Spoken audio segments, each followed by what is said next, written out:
Welcome, everybody. And we have a really awesome class here called Preforeclosure Goldmine. First of all, I want to welcome you and also congratulate you for joining us to learn about this topic, right? How do we find the gold? How do we dig the gold in pre-foreclosures? And, maybe some of you are wondering, what does pre-foreclosure even mean? We're going to answer all that. And we also we update our content on a regular basis periodically. And what we have added now is some recent case studies, which I thought is going to add a lot of illustration, right, to kind of show how exactly a deal gets done, along with some illustration of the concepts. And we hope you enjoy it too. So now, without further ado, let's get started. We have quite a lot of content to go over today. So talking about pre-foreclosure, we need to understand foreclosure auctions. So at foreclosure auctions, depending on where you are, it could happen every month, or it could be every week as well, depending on what state you're in. And it allows the bank or tax authorities to auction off properties that are late on payment. And this is, a great place to get deals. You get 50 to 75% off of the market price. We personally know folks that are buying houses at 35 cents to $1, and it's a really, really good deal. If you haven't been to a live auction, I highly encourage you to join one and experience it yourself.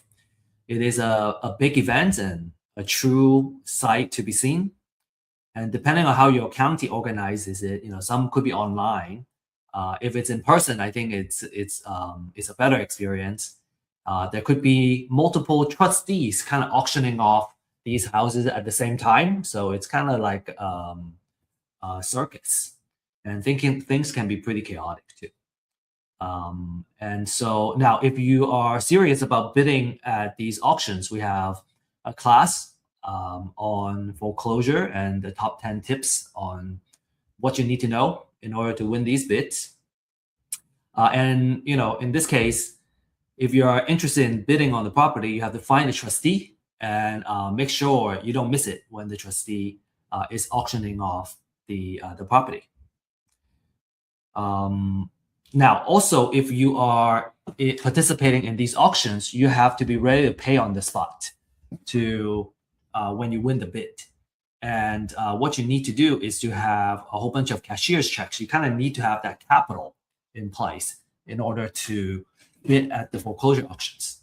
It could be a little bit more capital intensive for beginners. And I have a video I'm going to show here just kind of show you what a live auction looks like. And excuse the audio, the low audio volume. Okay, so that's all I had. Now, what was happening is that the lady was announcing a disclaimer before the auction starts. It was loud and it was hard to hear. And people will usually come prepared. You kind of see folks either with their laptop or print out a big spreadsheet. They already did all their homework before they come to the auction. And they already know which property they're going to bid on. And this auction happens at different locations in that kind of area. And so you kind of need to know where to go, where the trustee is, and kind of go to them when it's time to bid. So there are some drawbacks with trying to win a house at foreclosure auction. One is the level of competition, right? You see a crowd of people, and usually that is the case, right? Because who doesn't want to buy a house at 50 cents to $1, 35 cents to $1? You need to be prepared to come with cash or cashier's check. And like I said, it's a little more capital intensive. to for starters to bid at a foreclosure auction. And also you have to buy the house sight unseen. So you want to do a lot of due diligence ahead of time. Like we actually went drive to a house that was going to a foreclosure auction, and it was just a lot. Like there's no house on there anymore. So you're taking on some risk, and you have to know what risk you're taking, and what you need to do to kind of mitigate some of that risk. Like that example with the house not being there anymore. If you end up buying putting on a big bid, right, a lot of money to buy the house, just to realize that there's no house there, you stand to lose quite a bit of money. So just be very mindful, right? And if you find the rehab budget is not what you anticipated, let's say the house is there and it was a big rehab budget, it would be too late to back out of the deal. Okay. So for those reasons, we also like the pre-foreclosures. And what pre-foreclosure is that we are buying the property before they hit the bank foreclosure. Okay, so maybe the seller already, and actually that is the case, that the seller have already received notice that their house is gonna get auctioned off due to lack of payments. And instead of the house going into the foreclosure, we buy it before the foreclosure date and kind of get the entire process stopped and acquire the house. So why do we want pre-foreclosure? Well, there are less competition, right? We are getting way ahead of the game before it gets to the auction. So there are a lot less people that are going to be bidding on the house. And usually you can get pretty good and deep discounts. Now I say that with a caveat. There are some houses where, even if there's a lot of equity, there is enough discount that we can offer to acquire that. Maybe there are some houses that don't have a lot of equity, and so we'll need a different kind of deal structure to purchase it. But that's also a very lucrative deal structure too. It's called subject to.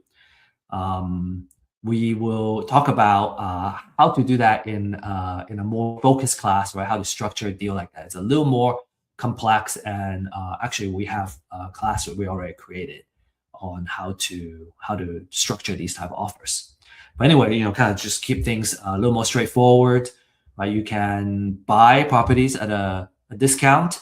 The seller usually, they have this deadline with the foreclosure date coming up, and they are looking for alternatives. If they have to go into foreclosure, the credit gets dinged for 7 years. Not to mention that they're going to lose the house, and so they're looking for that kind of what's a better alternative to losing the house in foreclosure. And so you have a lot of negotiation power as the seller, and you get to, as the buyer, and you get to directly negotiate with the seller. All right, and usually our first appointment, right, it would be to meet the seller. Obviously you can buy a sight unseen and all that. We have done that.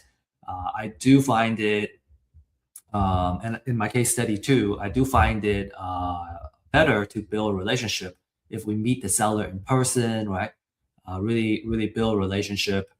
We can also walk the house, come up with a rehab budget, and make sure that our offer accounts for what it takes to rehab the property. Okay, a lot of advantages, right? The bottom line is a lot of advantages for the pre-foreclosures. Now, in just the last 30 days, tons of distressed houses out there, right? The question is not about, okay, I can't find houses that are distressed and discounted, but actually it's about how we can find, how we can get access to this type of information. You can find lots of houses distress, right, going into pre-foreclosure. And real estate as an asset is not very liquid. And so to find a good deal and buy under market value, what we have to do is to find folks, sellers that are motivated to sell and cash out very quickly. So these motivated sellers are, because they have so many other problems in their lives, they're not as price sensitive as a retail seller. And that means you have a lot of negotiation power and you can buy the property at a really good price. And in terms of the distress, right? If we just focus on the pre-foreclosures, almost 9,000 of those distress houses are pre-foreclosures. And pre-foreclosures is one of those cases where the seller, right, really needs to sell. They have that deadline on the foreclosure auction date, and it could be in the coming month or the next week. So they're very motivated to sell and kind of minimize the loss. A lot of our investors have made a fortune by really focusing on these pre-foreclosure leads. And this is because there are plenty of these, right? And there are plenty of these every single month that come up.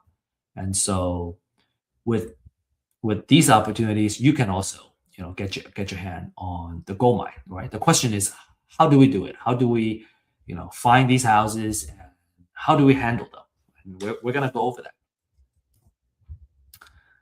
Okay, so a couple of success stories that we will share here from some of our clients, right? This one is a $46,000 profit.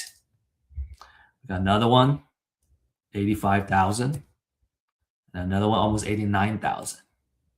Okay, and again, these are success stories. Not all the deals are gonna have such a big profit amount, but I guess some of we know that if we can acquire these houses, we can make some good amount of profits. Okay, and naturally, I hope you are excited about the rest of this class, which is about how to find the deals and how to win the deals, right? How do we make money? So at the end of this webinar, our promise is that you will understand the strategy of how to win these pre-foreclosure deals. These are kind of try and true methods, and like I said, we have case studies as well to kind of further some of the actual scenario of these deals. And this course is for new investors, right? If you're looking for a way to get started, pre-foreclosure is a really good way to get started. It can get you a lot of quick results. And experienced investors, if you have been buying from somebody else, buying from a wholesaler in your deals, and this gives you the opportunity to acquire the property yourself and directly negotiate with the seller and increase your margin a little bit. From an exit strategy standpoint, wholesale, fix and flip, or buy and hold at a big discount. These will all fit. And as a quick reminder, right, if you got distractions right now, maybe take a moment, turn those off, lock the space that you're in, right? So you can take good notes in the next hour or so. And feel free to use the chat to introduce yourself and connect with the folks that are in the same class. I have found that turning off notifications, right, and kind of removing distraction, taking good notes is really crucial to kind of being present and make the best out of our time. Like we already made the time here. And so if we want to maximize, what we're going to get out of this hour, let's do our best to pay as much attention as possible. Okay, let's make an effort. As a disclaimer, right, all the information here presented is for educational purposes only, right? Always do your due diligence when it comes to investments. And we don't offer investment, financial, or legal advice. Okay, only kind of knowledge sharing, experience sharing. Quick quick info about myself. I had more hair back then, and now, I'm an executive partner of Real Estate IQ, and over the years, kind of acquired some expertise in, I think, what's translatable for this course is our marketing experience and the real estate data experience. And my background is in science and engineering, and I was always interested in real estate and the kind of passive income power of real estate. And I actually didn't know back at the time that just kind of by owning a cash flowing, right, money producing real estate asset, over time, a lot of wealth can build on that. And I share some of kind of the wealth building information in our other class on how to make money and build wealth in real estate. The struggle I had, and I still see it today, is that it was difficult to find the right knowledge, right? How do we do real estate deals? It's a very niche type of knowledge. It was hard to get good information and good technology to help us do it. And then it was also hard to connect with mentors and fellow entrepreneurs, because I think when it comes to doing deals, every case is different. And so I always find myself having tons and tons of questions when we're just getting started. And so that was also a struggle. So that's why we established Real Estate IQ to solve these pain points, right? We offer webinars and classes. We also offer office hours to just kind of give everybody access on the information and also the support we need to do the deals. We have shared the deal finding data. We call it distress seller data.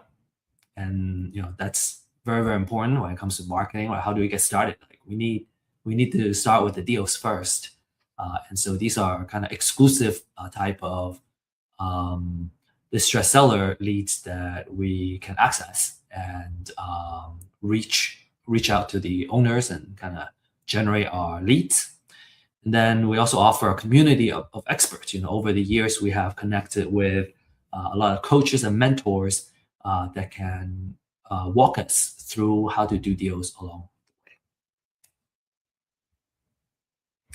So with all that said, let's really dive into the pre-foreclosure and how to do it. Now, the first thing we want to learn and understand is the foreclosure process, right? How does it work?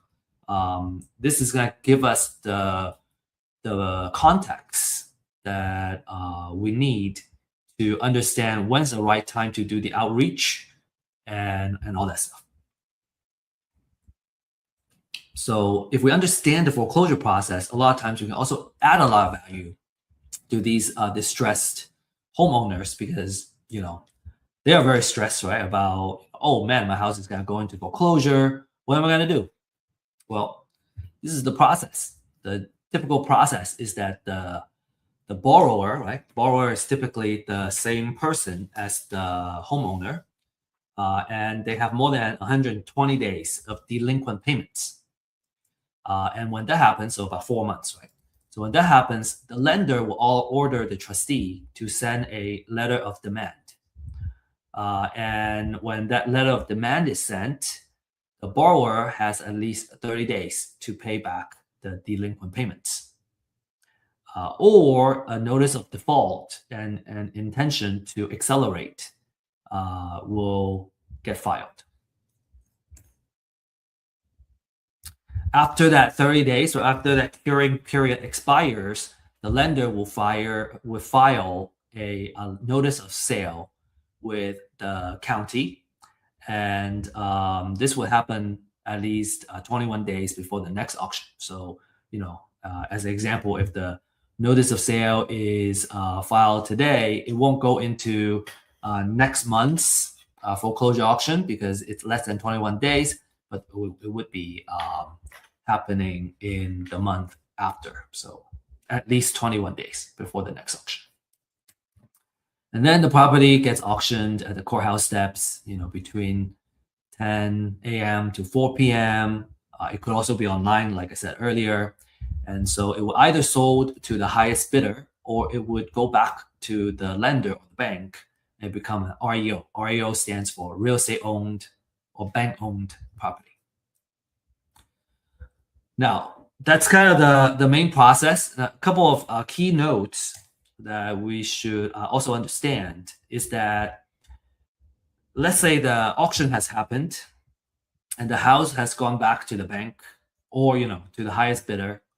If the lender didn't recoup all the money that was on that mortgage, then the lender can still go after the borrower. What they would seek what's called a deficiency judgment on what is not being paid off, so they can continue to go back to the borrower, right, or the homeowner, which is a very bad situation for the homeowner. They lost the house, and now they stand to owe more money to the bank. The foreclosure auction would wipe out all the second liens, right, all the junior liens, but it doesn't eliminate debt. So all those junior lien holders can go after the borrower as well. And then there's federal tax, right, state tax, and other local tax liens. They will survive. And for those that have, let's say they won the bid, they still need to pay for those liens. So a lot of times, for those that are bidding at the auction, part of the due diligence that they do, aside from making sure the house is still there, is to make sure that they do the lien search, right? Do the lien research and make sure that no other liens are on there. That's a clear title. Otherwise, they win the bank lien, right? The lender lien, the mortgage lien, but they still owe other taxes. And you can still, not to say that, like, let's say it owes some tax liens, it may still be a good deal. I would just kind of subtract it from the highest bidding price that we bid on. So kind of the idea is, always do good title research. Okay, so that's kind of the aside, right, on the foreclosure process and some facts about the foreclosures. Okay, so next, let's talk about what properties are going to the foreclosure. Okay, so that's a really important topic. The one thing that you can always do is get a list, right? You can purchase a list, and there's a pre-foreclosure list. These are about to be foreclosed, and market price $200 to $300 a month. A lot of investors really love this list because these distressed sellers are in a very desperate situation. Right? They need to sell fast, and for the pre-foreclosures, you gotta reach these sellers, these owners, before they hit the auction, so you can directly negotiate with them. Through my experience, I find that there is different ways to work the deal, and so the sooner we reach them, the more time we will have to kind of work with them on how to structure a win-win deal, and it's just more advantageous if we can reach them quickly. Another kind of like a pre-foreclosure type of list is called the appointment of substitute trustee.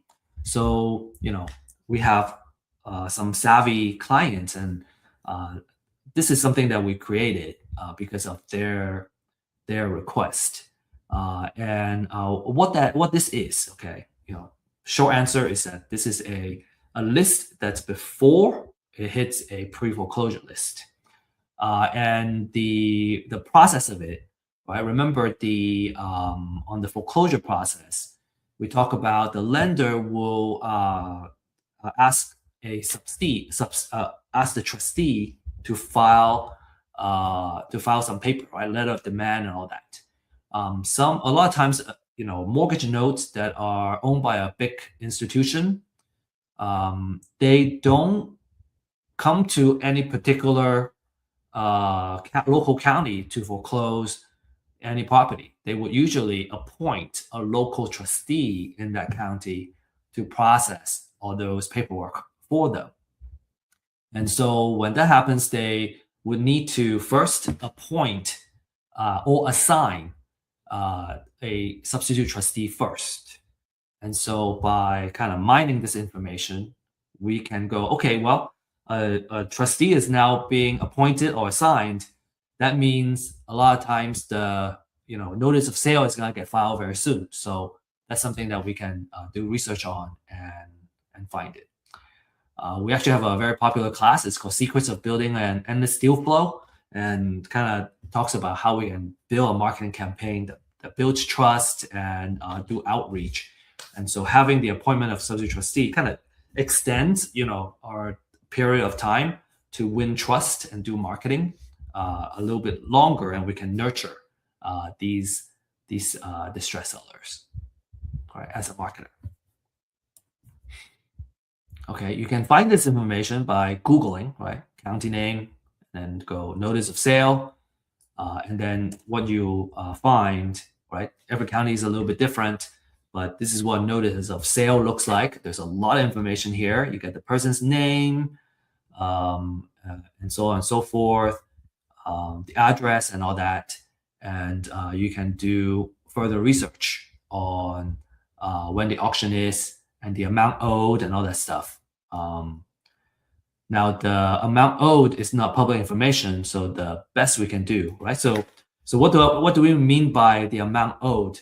What that means is, well, we know how much the original mortgage note was, but a lot of times we don't know how much has been paid down. So because that's not public information, what we can do is to do some estimate to go, okay, well, if they have been paying down their mortgage over time, this is how much they owe now, and if we know also how much the house is worth, then the difference is the equity, what we call equity.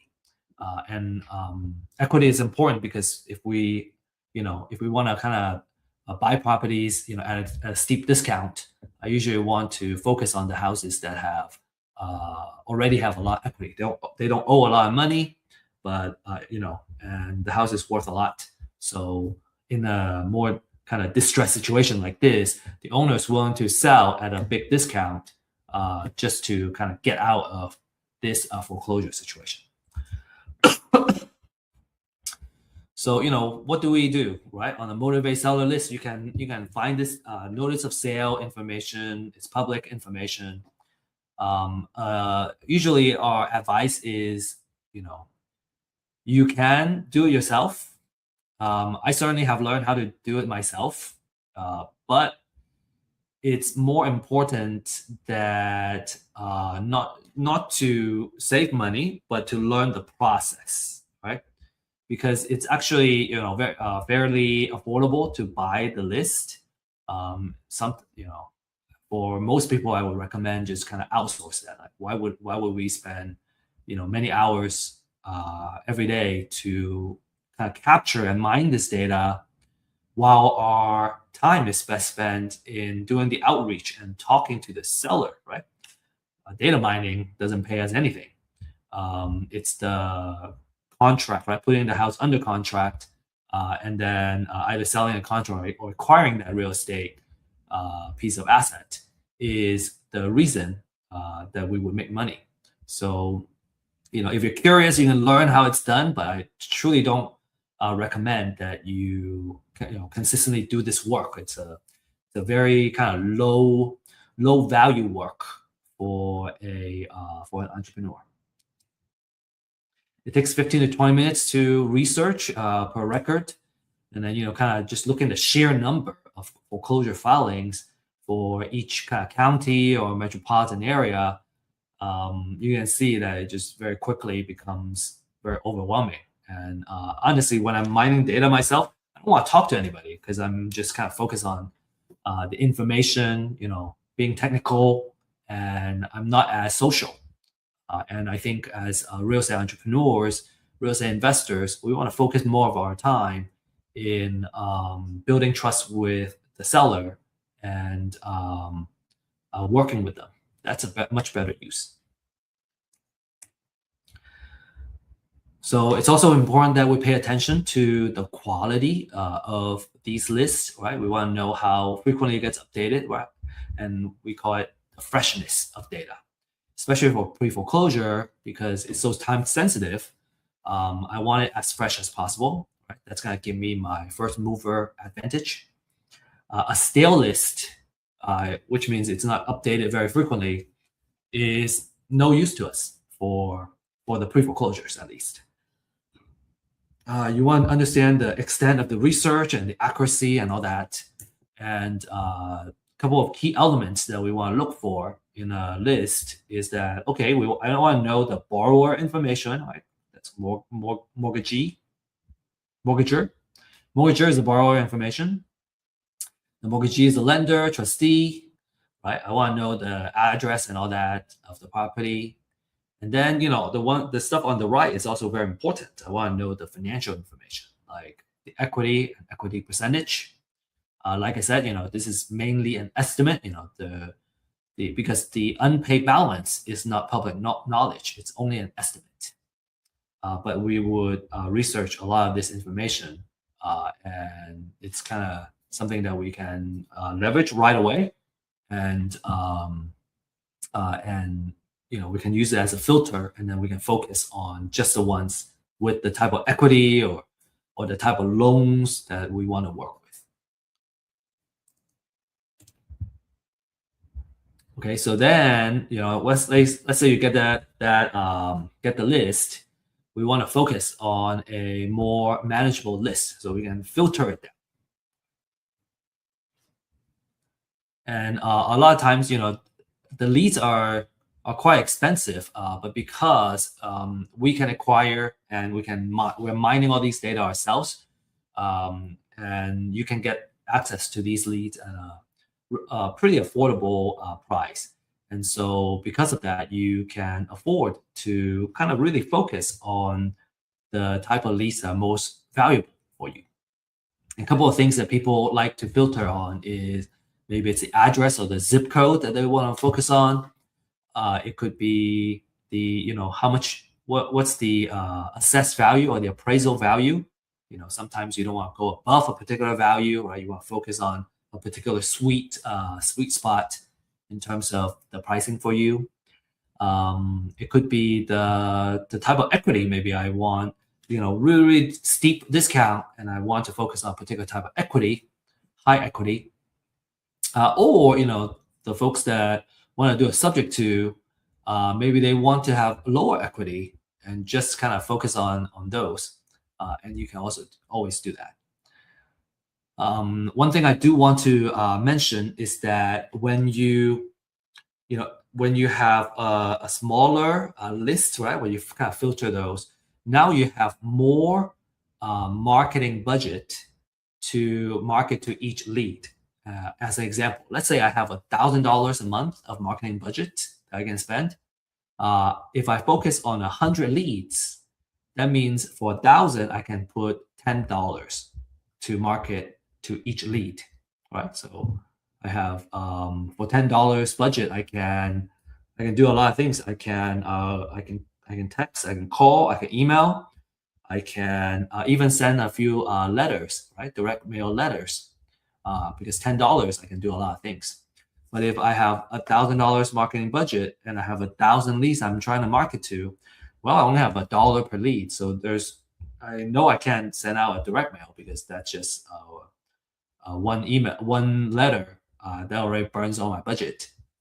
And so, just as an example, maybe you want to spend more than $10 per lead, or you want to spend like $20 to market to each lead because you have such a nice filter list. So that's something to kind of pay attention to. And frankly, if I were to spend $20 per lead versus somebody that is spending $1 to market to a lead, I know I'm gonna win out because I'm gonna have much more ways to reach out to the same lead. Right? I hope that makes sense. Marketing is kind of, maybe to kind of make a comment coming back here is that when it comes to marketing budget, right? Marketing is kind of like a war, right? if I have more money to throw at something for a particular lead, I'm going to be more likely to win that lead than someone else that is spending a lot less than me. And so that's the comment I wanted to make. Okay, so let's talk about the marketing campaign, right? How, now we know who they are, right? We have a focus list. What do we need to do next? Well, let's talk about marketing campaign, right? How do we reach out to them? How do we win their trust?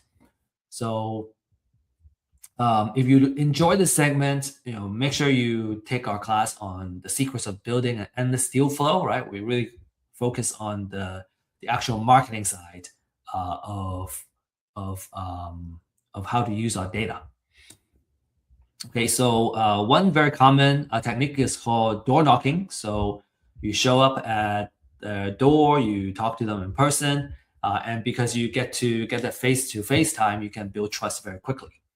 And of course, the effectiveness of your campaign, really depends on the quality of the list, right? You want to make sure that your list and your data is fresh. You want to make sure that you get the information as quickly as possible, and that it's right, it's accurate. And so door knocking is like super sensitive, I think, in terms of making sure you have good data. And let's see, to be successful, you need to have an ability to kind of strike a conversation, right? Be likable very quickly, and you also need to have a thick skin. Some people may just shut the door in your face. We have done that, and a good door knocker would have no problem with rejections. And so if you are, someone that's extroverted, right? You have maybe kind of door knocking experience from from other industries, like this is certainly something that it's going to work out really well for you. We have clients that have really good door knockers, like they have found a lot of success in buying properties, in acquiring these properties.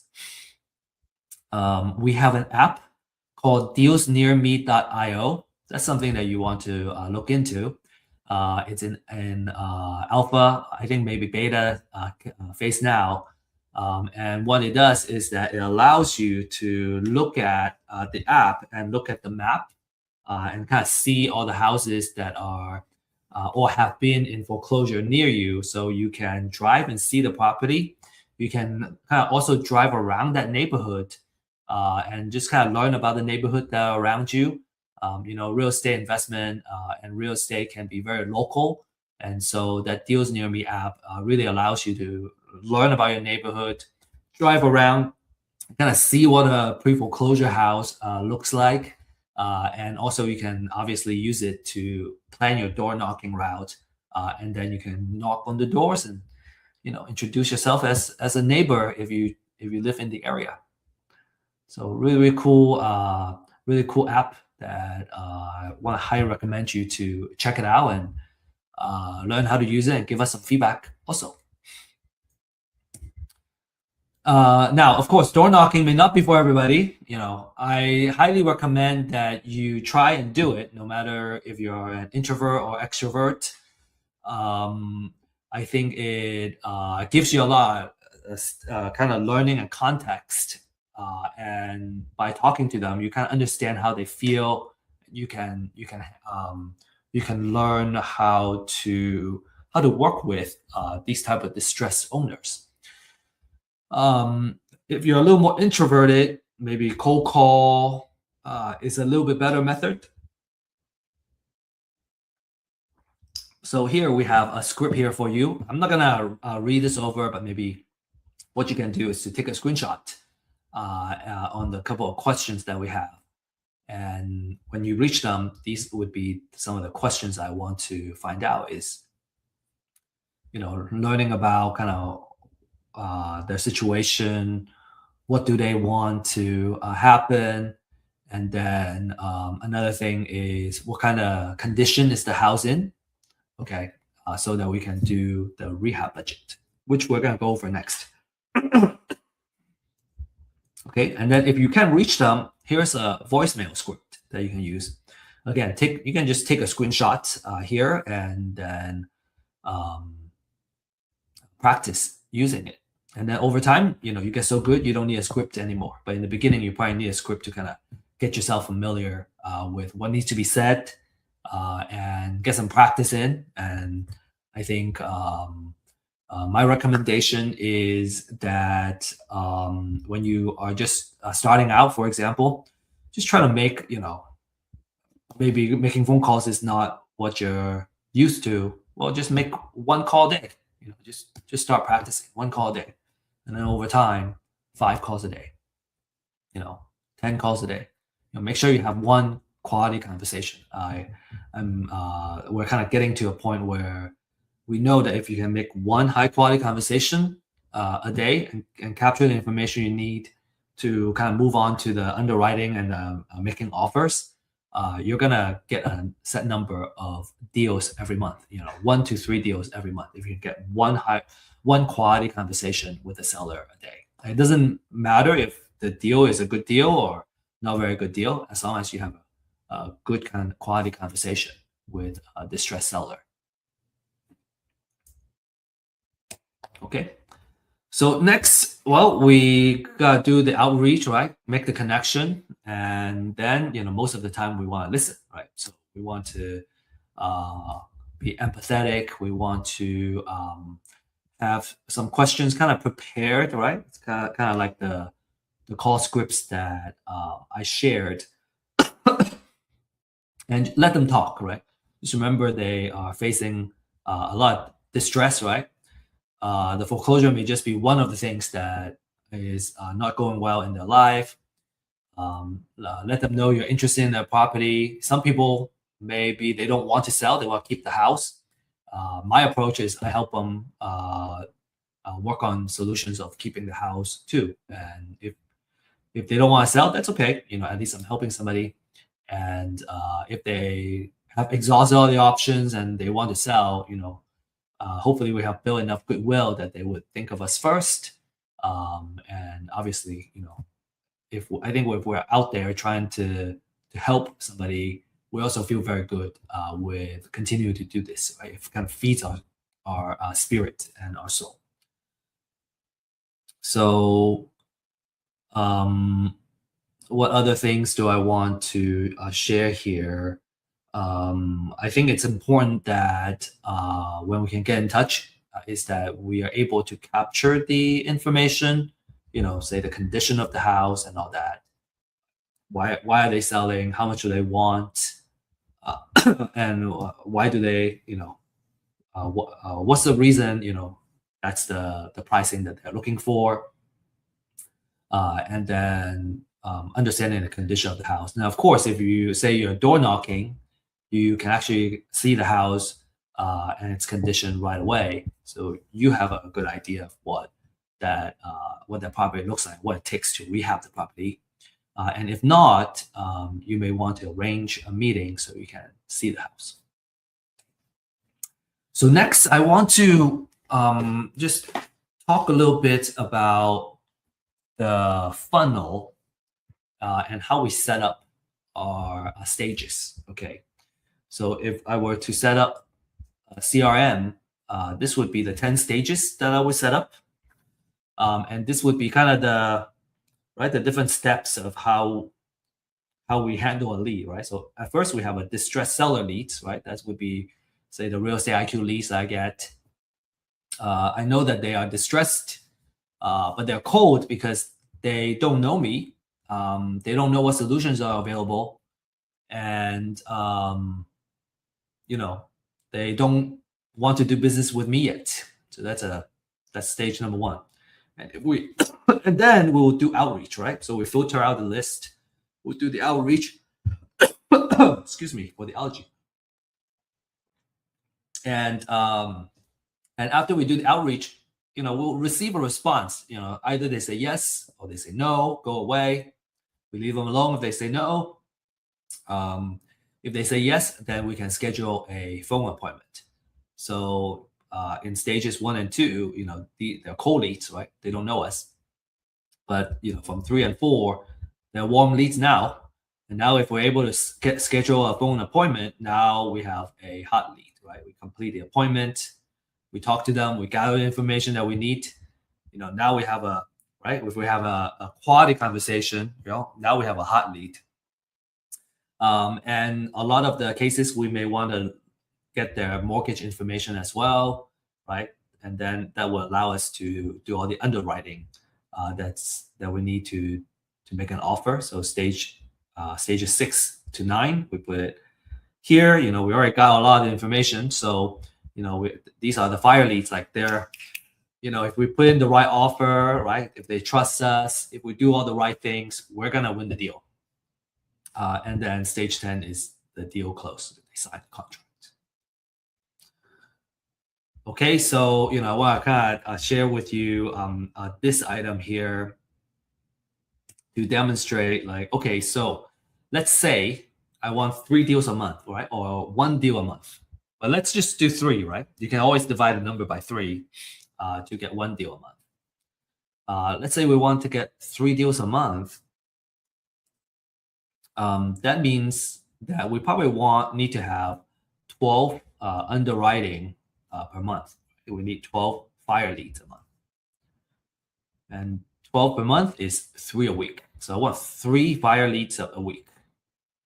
And in order to do that, it's likely that we'll need 6 conversations a week. So we have 6 conversations a week, right? Half of those, we would, get the information and get the mortgage information and all that and do underwriting. So 6 a week is really 1 a day. So if we just focus on having 1 quality conversation every single day, then we would meet our goal. Now, if we're just starting out, obviously we can maybe go like, oh, well, I just need like one deal. I just need 1 deal. I don't need 1 a month. I just need 1 deal. Well, if it's 1 deal a month, I just need 2 conversations per week, or like 8 good conversations. Then I'm gonna be able to yield 1 deal. Okay, I hope that makes sense. All right, next we're gonna talk about the rehab budget. Okay, rehab budget is its own kind of beast, but there are ways to do that quickly. You can either do it yourself. The suggestion is that you become an expert through practice and find a mentor who can do that for you in the beginning. There are also some quick rule of thumbs that you can use. So if a house is in good shape, we just need some cosmetic. Sometimes if we do $15 per square feet, that's enough buffer to contain some contingencies. Okay, a lot of times what I notice is that when we do the general rule of thumb, we tend to have a little more buffer than kind of pricing each job. But we kind of do want to have some of that buffer just in case there is overrun. So $15 per square feet if it's light rehab.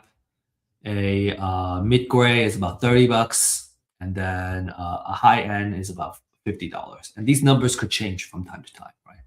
The cost could be going up as time goes on. But those are the numbers that we would kind of use as a general rule of thumb. $15, $30, $50.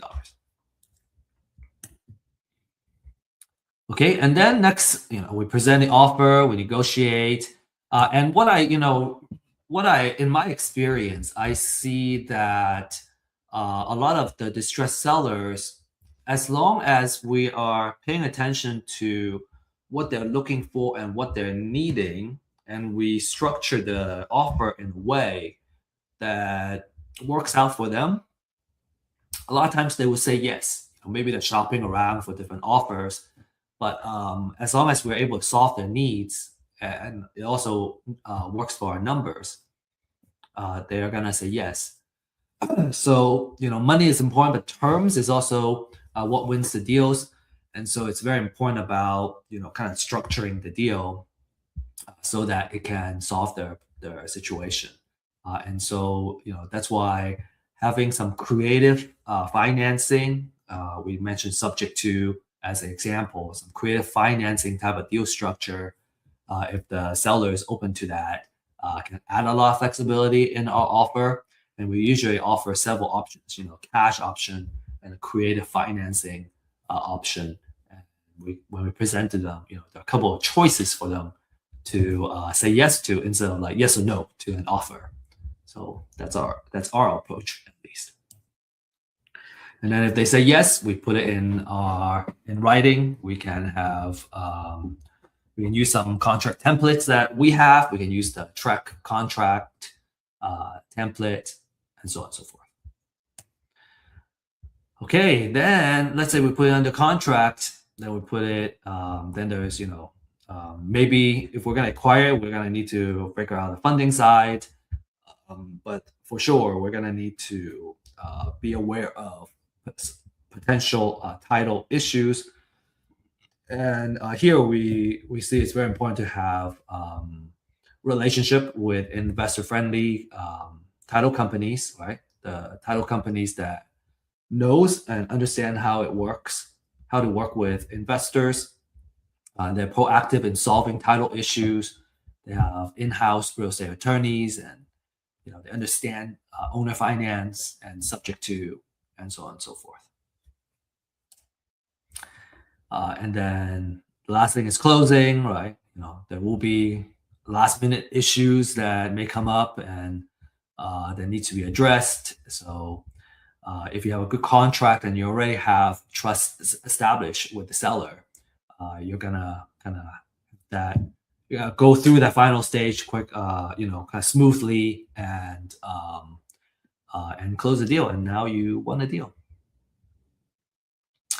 All right. Okay. So if you have any questions, feel free to ask, or join our office hours and ask there. I think that's probably an even better venue.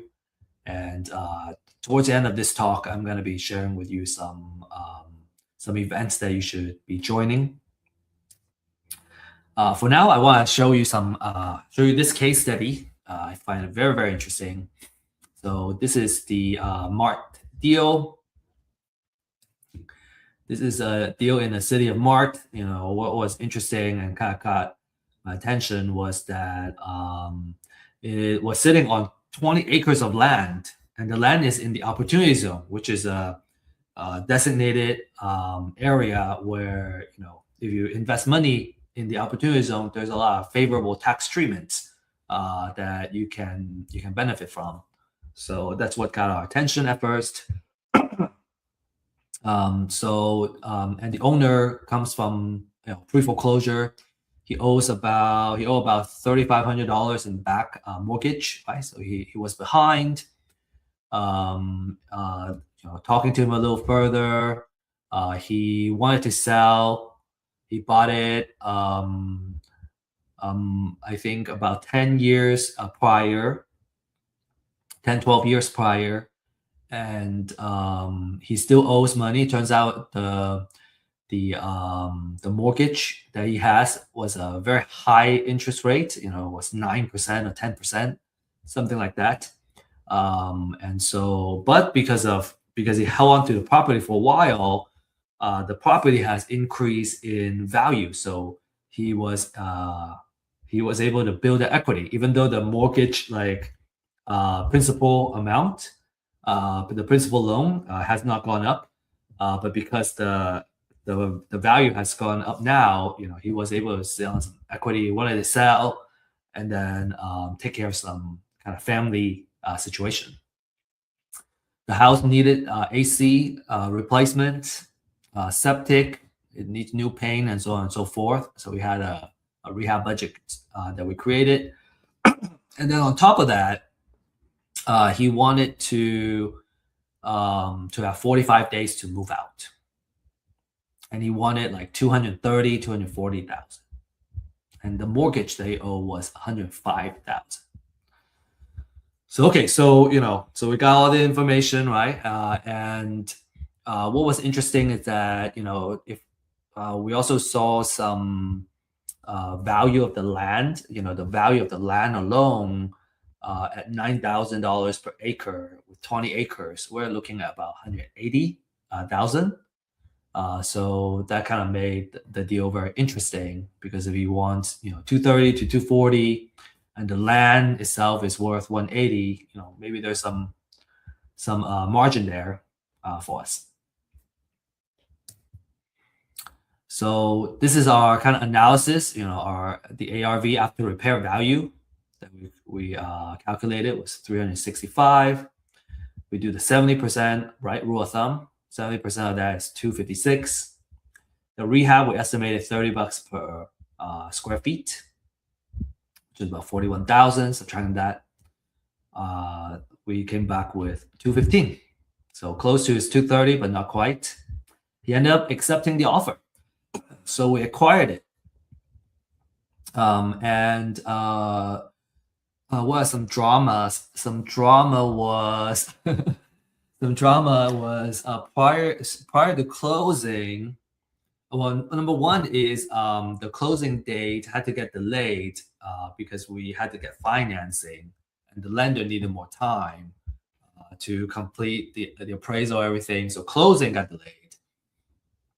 And then for the 45 days of staying back, we structure a lease back in the contract. So we held back some money from the 215 offer, and then we would pay them back. We would charge them rent during those 45 days. A negligible amount of rent, but we set it up so that beyond the initial agreed number of days, the rent gets much higher. So it creates incentive for them to kind of move out, because we need them to move out to start the work. And then we also found that during closing that the seller had other liens against him that he had to agree to kind of negotiate and get paid out before the closing could happen. And all of that needed to happen before the house goes into the foreclosure. So it was quite stressful for the seller. But all said, everything got done. We closed as promised. He didn't lose the house, right? He was able to mitigate his loss and got the equity that he wanted pulled out, right, after selling the house, and kind of use the money for what he wanted. He was so happy, he actually referred another deal to us, and we ended up acquiring that deal also. So let's see. We have some before photos. Okay, you see the tall grass, right? This is the gate that drives in. It's right next to a highway. And I don't think I have the layout of the 20 acres, but it kind of looks like a triangle shape. You drive in through here, this path, and then you get to the front of the house.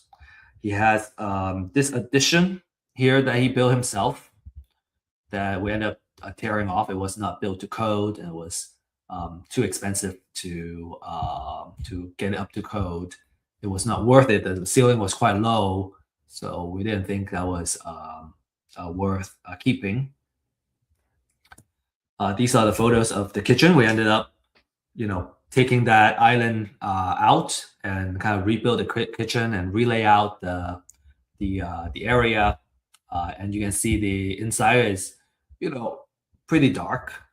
And we ended up, repainting that and just kind of open up the floor plan. So you're gonna see more photos. Okay, these are the bathroom. So what we see is, okay, there's quite a lot of equity that we can, it does fit the rule of thumb, and so it was worth acquiring. And also the upside is that it has 20 acres of land in the opportunity zone, so we have more potential of doing something with it. So this is one of the bedrooms. There are 3 bedrooms for this house. Okay, and this is phase 0 Tamla, my partner, also my mentor here for flips and also for investments, says the most you see a lot of things happen in the beginning of project phase when you rip everything out, and then a lot of little things, and then you're gonna see the kind of complete makeover. So this is kind of the phase of a lot of things getting ripped out. I think she calls it a demo phase. So we rip out the floor. We end up ripping out this kitchen, and moving the sink to the other side of the wall and kind of open up that space. And that turned out to make a huge difference in how the house is laid out. So this is also kind of part of the phase, getting a lot of the everything that we don't want, get ripped out. There were carpets, we ripped all those out. A couple more photos. This might be a repeat. Okay, and then on the outside, right? So this is phase one now. On the outside, we also try to improve it. And then you can see the inside where by this point, the island is taken off, and then all this got opened up, and the interior has been painted. So it's much brighter. It's looks like a fantastic, I guess, canvas to kind of build on top of. Okay, here, this was the kind of the self-built office, where this hole is. And what we're doing is that we change that wall into a window. It was just kind of open end, it just all opened up. We built a window, and then the next step was to kind of rip off that addition. Okay, this is the bathroom area. Bedrooms. Okay, and then the outside, you can kind of see, well, we painted the gate. We also have taken off the addition, okay, and added that window there. And then we're starting to kind of work on the exterior as well. So inside, we're building the cabinets for the kitchen. At first, we were gonna keep the cabinets, and it turns out the cabinets were very old and flimsy, and so it makes more sense based on the price point that we are selling it at to have a higher quality kitchen cabinet.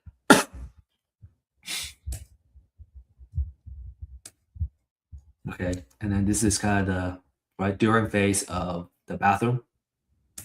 Okay, and it's kind of starting coming together. Okay, phase 3.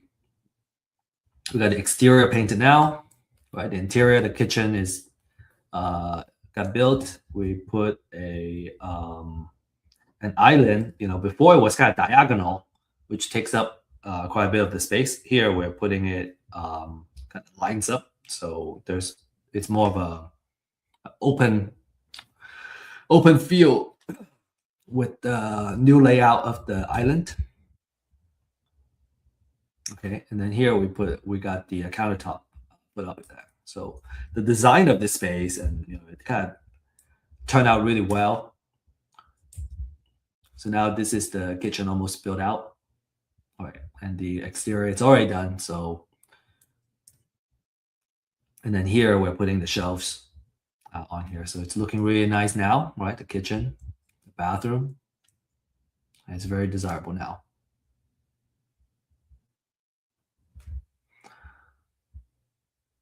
Okay, so kind of the next step is that, we financed it. We financed a purchase, decided to keep it. We could wholesale it too. And then either sell or refi. So the ARV is about 500,000 based on the quality of the rehab that we're putting it. Or we can do a 75% loan, right, to kind of pay it back. And now what we're looking at is, selling the house with a smaller acreage and then keeping the rest of the acreage for further development. So that's our case study.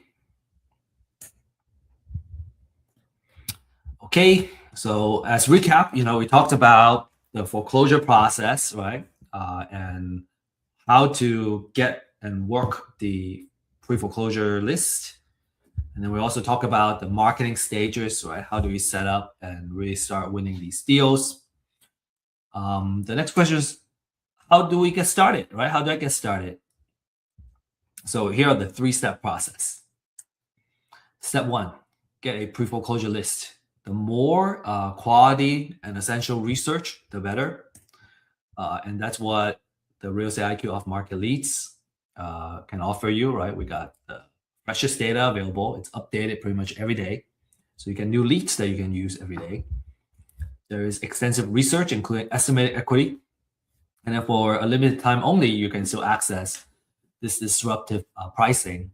And, as we mentioned, it usually costs $200 to $300 a month to have this data for a metro area. And, we're pricing it at a much more affordable price. And so, if you're interested in kind of learning more, you can scan this QR code and request a demo.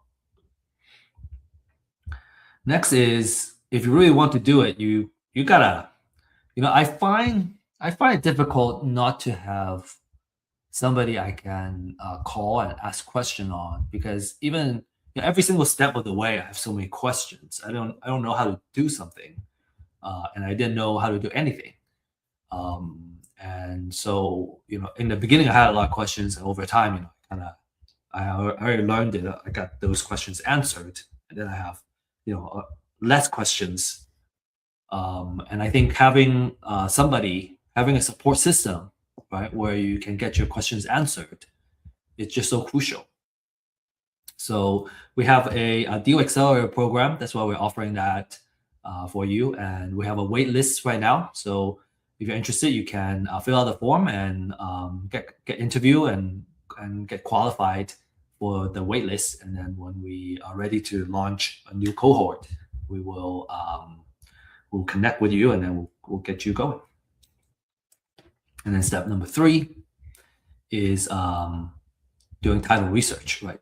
You gotta know how to do some title research for these properties. And I think what we do is we usually only look at closely at the ones that we're underwriting. Usually I'm not gonna do title research for all the leads, but the folks that have responded and have had a high quality conversation, I would do a title research, and just to make sure I know everything that could go wrong with closing the title, when we're really close to the contract side. Okay, so a lot of success stories, right? I got a success story that I shared earlier too. Jordan has made 2 deals, right? One deal, you can see the variation of profits. The first deal, 55,000. Second deal, 5,000. I would take 5,000. 5,000 is still a good profit. Salvador made $30,000. They got a pipeline of deals now. And then Ismail has created a system that he's consistently getting deals. So he's got a lot of transactions and a lot of deals through Real Estate IQ's leads. So again, this is the QR code that you can scan and fill out this form to talk to one of our data consultants, and learn how you can get started on getting this data.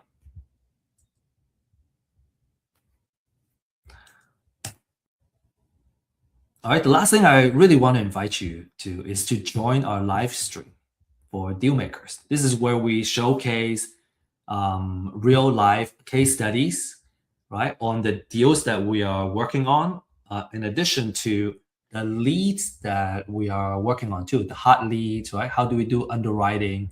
So every week we have a different case study that we will showcase, and it's through kind of looking at these cases that we can start learning how it gets done, right? And obviously where we can really learn how to do it ourselves is by doing it ourselves. So it's kind of through these type of case studies, right? We want to encourage everybody to start acquiring the skill set to do these case studies or to analyze these deals. We also stay on top of the market update, right? So you understand, what's the current market trend, what are the things I got to do as a real estate investor, and then we talk about wealth building too. So, just a fantastic program that we are bringing out on a weekly basis, so we can all learn together. And that's all I have for this class. Thanks for joining us. If you have further questions, make sure you join our office hours. If you're curious about the office hours, you can scan this QR code, and then it will take you to our website. And then you can, through the events link, you'll be able to see our office hours link. And then you can join us, ask more kind of in-depth questions or case-specific questions. All right, that's all we have. Best of luck, everybody, and happy investing. Thanks for being here.